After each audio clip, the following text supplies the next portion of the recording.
Morning peeps, good morning everyone. How's everyone doing? Hopefully you guys are all doing well. Don't forget, if you're new to the channel, like, share, subscribe. All right, before we discuss the weekend's boxing, which was, I don't know the best word to describe it. Disgraceful, embarrassing, shocking. And I'm talking Friday, Saturday, by the way. It was saved somewhat by Inoue versus Cardenas on Sunday. But even that decision to have Inoue fight in Vegas on a Sunday, I mean, there are smarter people than me that make those decisions. And I'm sure they made that decision for a reason, but even that was quite strange. But yeah, before we discuss that, I did put out an ad for someone to join my team last week. I've had so many emails. Stop, no more emails, please. I am going to look through all of them. I have looked through quite a lot already, but I'm going to look through all of them tonight. And I will reach out to a couple of people by Thursday. Unfortunately, if I don't reach out to you, you guys know what that means. I wish I had 10 vacancies, but I don't. So look, I will reach out to a couple of people by the end of the week, Thursday, Friday, and we'll take it from there. I also put something in my community tabs about wanting to help people that have started YouTube channels, that have maybe had a YouTube channel for a while and there hasn't been much growth. I want to help you guys. Yeah, what I don't want is people to start and stop, because I know that beginning, when you start and you get like 20 views, 100 views, it can be a bit demoralizing. So yeah, I do want to help. So I will think of something that we can do. I do want to do maybe a Zoom call this week with a few people and see if we can kind of help each other to help your channel grow, give you some ideas, things you can improve on, things you don't need to do, etc., etc. But we'll get there. All right, let's talk about the disgraceful boxing that we saw over the weekend, Friday and Saturday in particular. We will get to Sunday. There's so much chatter about Sunday and Inoue's performance because Inoue got dropped. It's crazy, honestly. There's more chatter about Inoue getting dropped than the disgraceful performances we saw from the likes of Ryan Garcia, DEVIN, HANEY, and Canelo, who are all big names when it comes to boxing in America. Let's quickly get to Times Square. Embarrassing. Just was embarrassing, wasn't it? Especially when you consider the hype. You know, like we had Eubank Ben the week before, and Eubank Ben was so hyped. Some might say overhyped, but it was so hyped, yet it delivered. This Friday card wasn't as hyped, but it was hyped. I mean, they got a lot of promo. All the fighters on that card talked the smack. All the fighters minus Jose Ramirez, right? Because that's not what he does. But all the fighters talked the talk. And Tio walked the walk a little bit, but even Tio, I need to see more. You're better than that. I need to see more. That was Tio operating. And you could argue and say Tio gave us what he gave us because ultimately he didn't need to go to, I don't know, gear 9 or 10, right? He was operating on gear 2. He could have done a bit more to entertain us, but he decided I don't need to. So that's on Arnold Barboza, to be fair. But Ryan and Devin, I mean, like Devin's in a lot of people's pound for pound list. I mean, there's still scar tissue there, isn't there? There's clearly scar tissue there. I actually think he's too heavy on top as well for his legs. It was just so bad. I almost don't want to talk about it. It was so bad. Like the punch output, every time Ramirez tried to put it on him, he wants to hug and then circle away and move. And you know what I was thinking, yeah? I was thinking, you know, we watch boxing for, and this is going to sound very crude, but it's true. We watch boxing for violence. That's the ultimate truth, right? I mean, don't get me wrong. We like to see a skillful boxer. Like, I love watching Loma. I love watching Bivol. I love watching Lake Floyd. But really and truly, if we're being brutally honest, we love a fucking tear up. That's what we love. That's what attracts us to the sport. Like, the fight of the year is never a fight between two skillful fighters. It isn't. The fight of the year is Ben Eubank. Fight of the year last year over here was Fabio Wardley, Fraser Clark. We're not talking two skill-based fights. We're talking two guys having it, or even two girls having it, Katie Taylor and Amanda Serrano. So when we don't get an ounce of violence, it just doesn't fulfill us. We're like, well, one second, I signed up for violence. What is this? And look, I know they can't give us violence all the time. If a fighter were to give us violence all the time, unfortunately, it's a career that won't last long. And there's history of fighters like that. Like immediately, for some reason, Ruslan Provodnikov came to mind. A fighter that would literally just want to go 100 miles per hour all the time. Not asking for that. It's a dangerous sport. I get the dangers of the sport. Trust me, I've been around people that have been hurt. But I want to see some violence. I'm sorry, I want to see some violence. And over the weekend, we got no violence. None. Punch output, embarrassing. Just embarrassing.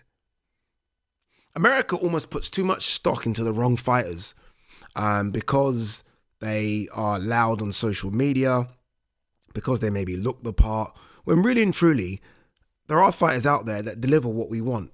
Like, put some stock in Bam Rodriguez, right? Put stock in that guy. Because that guy, every single fight, delivers. Put some stock in Virgil Ortiz. That motherfucker gives us violence, well as giving us good boxing. Like, by the way, the guys I'm going to mention, they're not just violence. You know what I mean? They're not that. They're guys that give us violence, also give us a bit of boxing. Put some stock in David Benavidez. Like, these are the people that really should be pushed to the front of the queue. Like, that's the future of American boxing. Not the other guys I saw on the weekend. Those guys who can box, who I think are all going to be on the pound for pound list in the next 12 to 18 months, and who give us our money's worth, give us value. Boots Ennis, chuck him in there as well, right? Even in Boots' performance where he didn't look good, motherfucker's still giving you what you want. Still giving you what you want. Punches and bunches, digging, giving you what you want. Those guys on the weekend, I'm sorry, no. And the guys I just mentioned, this isn't a case of me having sort of recent memory bias in terms of the guys that you should put stock in. That's what they do. That's what Virgil Ortiz does. That's what Benavidez does. That's what Jesse Bam Bam Rodriguez does. That's what Boots Ennis does. I could name more. They give you value for money. Those guys. Anyway, to Canelo.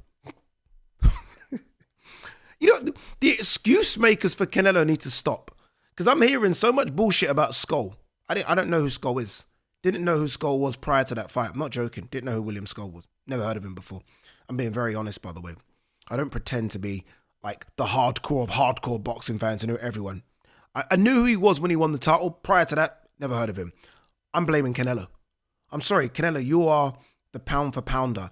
You are the all-time great. Don't, after the fight, say, yeah, that's why I don't like fighting those kind of running guys. Your team chose that guy. Talking about.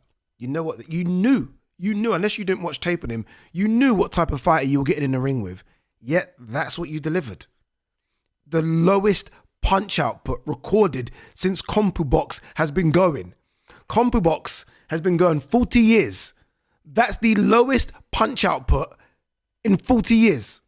And your thing after is like, well, I'm sorry, Canelo would have probably been getting paid, I don't know, I'm going to say upwards of 50 million. Maybe a bit shy of that, 40 million.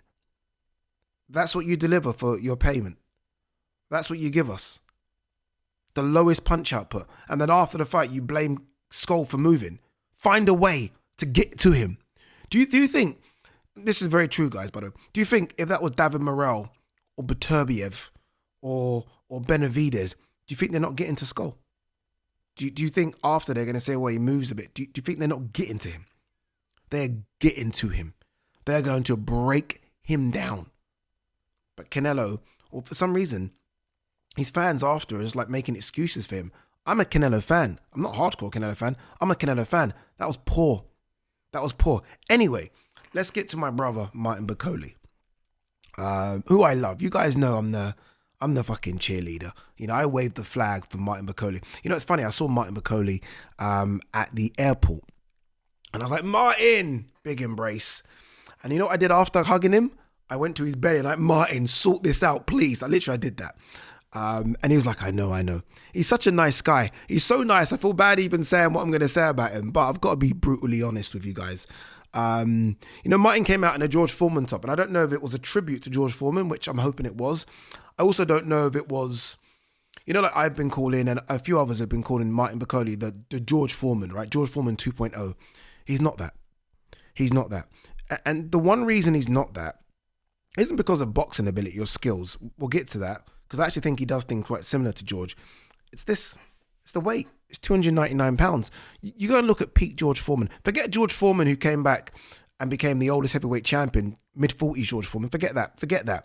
Go and look at George Foreman, late 70s and early 80s, and look at the shape of that motherfucker. Incredible. Honestly, look like them guys that were in the farm just fucking lifting hay and carrying fucking cows. He is so in shape. Look at Bakole. I don't know if Bakole's taking this thing seriously. I don't know if he's taking it seriously. In fact, he's not. He's not. You know why he's not? Because he weighed 299 pounds. It's such an easy indicator. Like, it's an easy indicator. Okay, are you in shape? No, you're not in shape. How do I know you're not in shape? Well, you're 299 pounds. You're not in shape. You know, it's so easy. And if you're not going to give it your absolute 100% best, I can't defend you as I used to, Bakole, my brother. I can't back you. I can't say you're the boogeyman. I can't say you're going to beat everyone, because I don't know if you're taking it seriously. How can I take it seriously and defend you and be your biggest champion if you're not defending yourself? I can't do it. I can't do it. Again, for Jared Anderson, this guy weighed 284 pounds for Jared Anderson. And even then I was like, yeah, it's a bit heavy. He's a bit heavy. But I thought, okay, they're trying to go on the size thing, right? They're trying to make him bigger and stronger than everyone. I get that, because sometimes in this heavyweight division, it's the land of the giants. You know, you got people like Zhili Zhang walking around at 300 pounds. Tyson Fury touching this girl's around 280. So I get it. You want to be big, but don't be stupid. Don't be stupidly big. And that's kind of where he is. So, okay, 284 against Jared Anderson, 310 against Joseph Parker, although I'm hearing it was around 315, but let's just say 310. The record books say 310. 299 against AJAGBA. Against Joseph Parker, he was severely overweight, but we all gave him excuse, and you know, and it's a right excuse.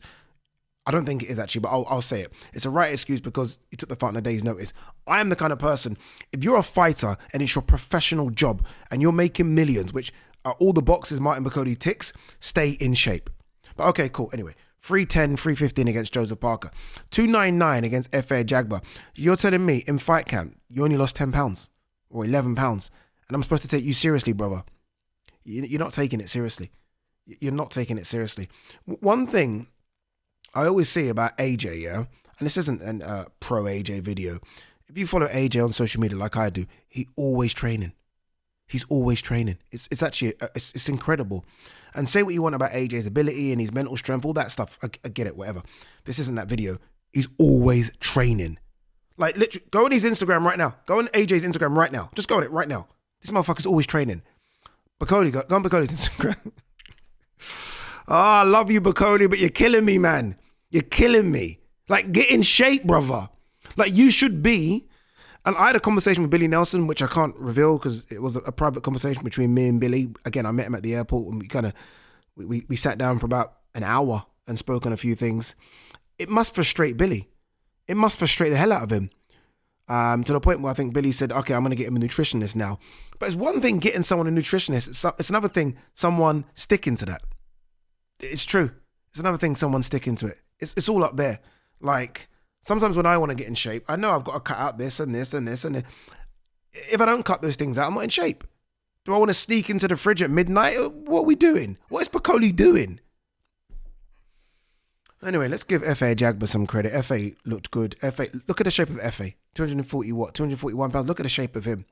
Looks incredible. Very Deontay Wilder-esque. Just a bit more muscle, right? But yeah, very disappointed in Martin Bakole. He has, I think they've said that there's a big fight coming for him next.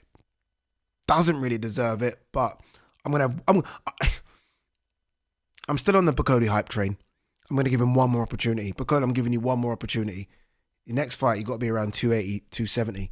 Like, shouldn't be difficult. Shouldn't be difficult. I know he's doing a few things back home. I know he's building a supermarket, which I think is great for his community. I think he's building a few restaurants as well. Clearly, there's a lot of pressure and he's got his mind on that. But without you performing in the ring, you don't make enough money to do those things. Perform in the ring, make your millions, and all that will come easy. Just saying. All right.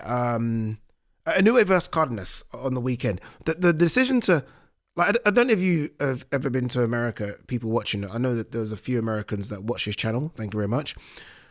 Like, if you're going to have an Inoue fight in America, and I get it, the Times Square event's there, someone's got to look at dates then. Inoue's got a fight on the East Coast. He's got to fight in New York just because of the Asian population that's there that will get behind him. Like, it just makes sense.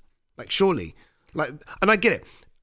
Everyone else on that card is American Mexican, right? So I get it. There's a hole there. With Canelo not fighting in Vegas, the hole go there. It only sold around 8,000. Get him on the East Coast. Get him, or fuck it. Don't get him in America at all. This guy sells at arenas and stadiums in Asia. Why are we so desperate to bring him to America? I don't understand. I don't understand. That's an experiment that's went wrong. As for the fight, yes, he got chinned, but that's the way he fights. He fights kind of reckless. And one thing about him, people said he's chinny. He's not chinny. Chinny's a person that gets knocked down and can't get the fuck up. Or they get up and they're all like, oh, Bambi. Like, this guy gets up and he's ready to rock and roll immediately. Immediately. He was just square on. It was a stupid place for him to be. His legs are square on. He went down. What I liked about him, no ego. You know, some fighters that get knocked down, they try and bounce back up straight away. Like, I'm not hurt. Took his time. Got up, and then we saw vintage Inoue. Fight stopped too early. Cardenas is in the fight. Again, this is a bit like when Ben Whittaker fought Liam Cameron, and Liam Cameron didn't say to the judge, to the ref, like, what are you doing? I'm okay. Was Cardenas was like, what are you doing? So you always can tell it's the fighter's reaction. Is the fighter really hurt? And Cardenas wasn't really hurt. There was a bit more in Cardenas, but he was shipping punches on the ropes, but there was a bit more, I think. But yeah, there's a lot of people now saying Inoue might have reached his weight limit. I don't know. I still think there's another jump. I still think he can go to featherweight. He's spoken about the fact that, the fact he can make super bantamweight. He wants to set up super bantamweight. It's Akhmadaliev next. But I think if he beats Akhmadaliev, he will jump up. I hate the narrative about Inoue now because we saw him get knocked down. It's crazy. Like, Inoue, unlike your favorite fucking fighter, let me bring Inoue's record up. Inoue's given you 5 fights, I believe, in 18 months or something like that. Let me quickly just bring up his box rec. This guy is staying busy and active, and anyway, I don't know. All right, so let's start from, where should we start from? What are we now? May 2025. So let's go back to May 2023, yeah? So 2 years. So Fulton was July 2023. Tapales was December 2023. Luis Neri was May 2024. TJ Donaghy, September 2024. Yi Jung Kim, January 2025. Ramon Cardenas, yesterday. It's 2 days ago, sorry. So that's 1, 2, 3, 4, 5, 6 fights. 6 fights in 2 years. And people are giving him stick because he got chinned by a very good Cardenas. People are crazy. People are crazy. All right, look, I'm looking at the time because I've got to go to work. I've got TalkSport. But guys and girls, thank you so much. Loads of videos. Obviously, we're back now. We're back home. Loads of videos coming up in the next few days. Car diaries, Q&A, Addy and G-Man, blah, blah, blah, blah, blah, blah, blah. So much happening. All right.